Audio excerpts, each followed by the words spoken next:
Fala galera, tudo jóia? O episódio de hoje terá como objetivos a observação das propriedades de polarização da luz, a visualização do fenômeno da birrefringência e a constatação da lei de Brewster.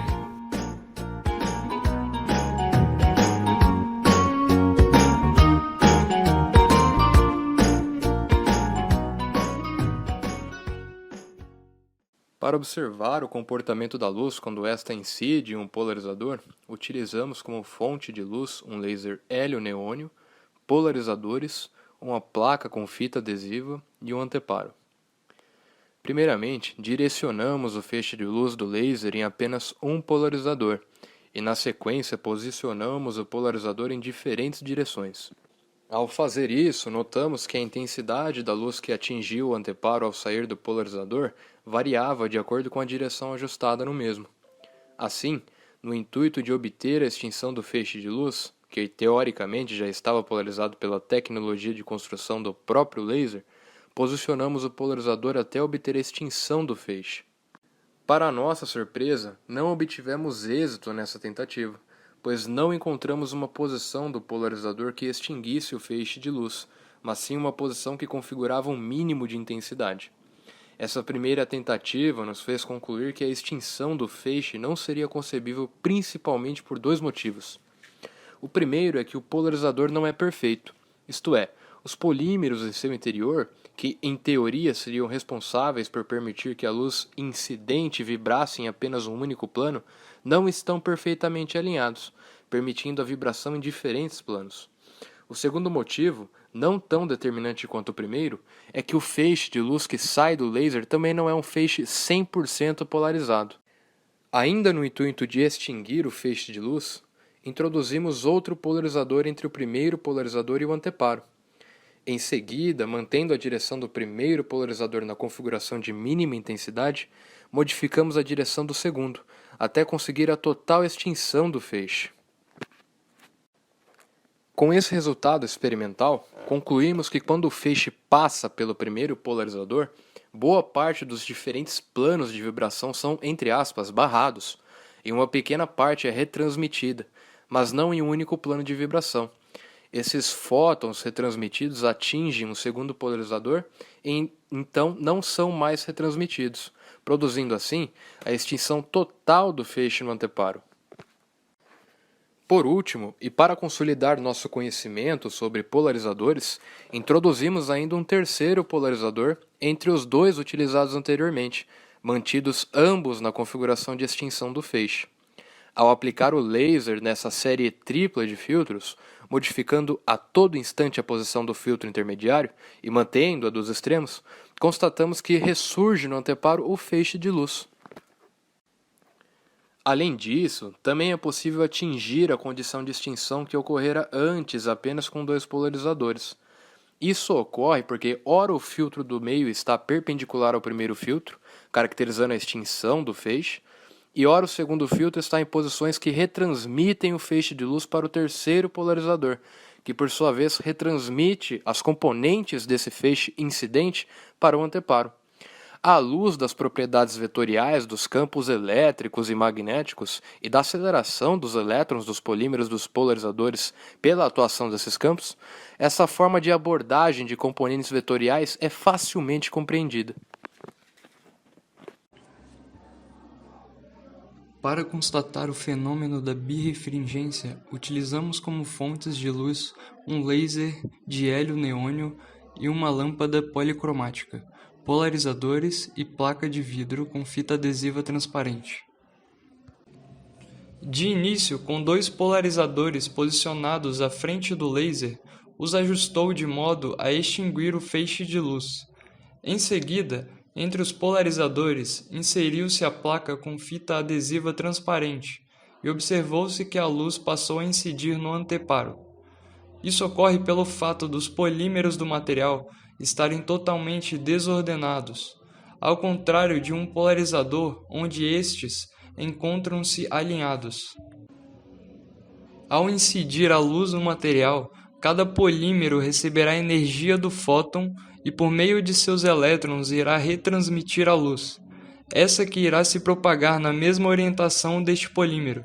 Mas como cada polímero está orientado em uma posição diferente, o resultante será uma luz composta por ondas em diferentes polaridades, ou seja, uma luz não polarizada. Portanto, ao inserir a placa com uma fita, esta atua como despolarizador, possibilitando a passagem da luz pelo segundo polarizador, que antes bloqueava a luz polarizada 90 graus em relação a ele. Posteriormente, substituiu-se o laser por uma fonte de luz policromática, e novamente com dois polarizadores foi possível extingui-la, de forma que o primeiro polarizador direcionaria a luz em uma polaridade e o segundo, orientado 90 graus em relação ao primeiro, bloquearia a passagem da luz. Posicionou-se também a placa com fita adesiva entre os polarizadores, e notou-se a incidência de luz no anteparo, porém agora com diferentes colorações. Dado que a passagem da luz pelo material se dá pela interação fóton-elétron no polímero, a fita é um meio birrefringente e é formada por polímeros desordenados, cada onda em diferentes frequências que compõem a luz policromática será orientada pelo polímero no qual ela incide. E sabendo também que um meio birrefringente é aquele que, ao ser atingido por uma onda eletromagnética, possui mais de um índice de refração, então originando dois raios de luz com velocidades diferentes. Essa diferença de velocidades provoca uma defasagem e, consequentemente, determina a interferência entre as duas ondas geradas. Dependendo da diferença de fases, ter-se-á diferentes níveis de interação entre as ondas, desde interferências destrutivas a interferências construtivas. Sendo assim, ao utilizar uma luz policromática, as interferências são constatadas em forma de cores, pois cada frequência que compõe a luz incidente sofrerá o efeito da birrefringência. Logo, cada frequência sofrerá uma interferência particular. Então, em uma determinada polaridade, podemos encontrar determinadas ondas em determinadas frequências. Dessa forma, ao passar pelo segundo polarizador, serão selecionadas aquelas ondas cuja polaridade possui componentes na mesma direção deste polarizador.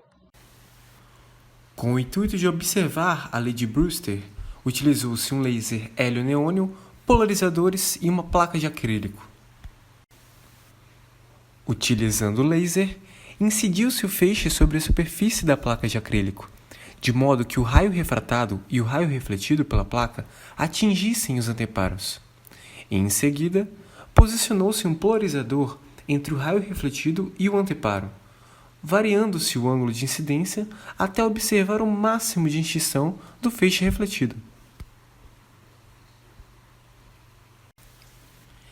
Este ângulo é denominado o ângulo de Brewster, para o qual a reflexão anula completamente a componente paralela da onda em relação ao plano de incidência. Portanto, neste caso, ao incidir uma luz polarizada, como ela possui apenas a componente paralela à superfície, é extinguida ao ser refletida, dado o ângulo de Brewster. Porém, ao colocar um polarizador entre a placa e o laser, é possível fazer com que o feixe refletido volte a aparecer, devido à polarização provocada pelo novo polarizador conter componentes que não sejam paralelas à superfície de reflexão. Percebemos ainda que a soma do ângulo do feixe refratado com o ângulo do feixe refletido é de 90 graus. Além do mais, sabemos que a direção do plano de polarização do feixe refletido se dá na mesma direção do plano de reflexão. Logo após, foi feita a medida deste ângulo de Brewster, obtendo o valor de 50 graus.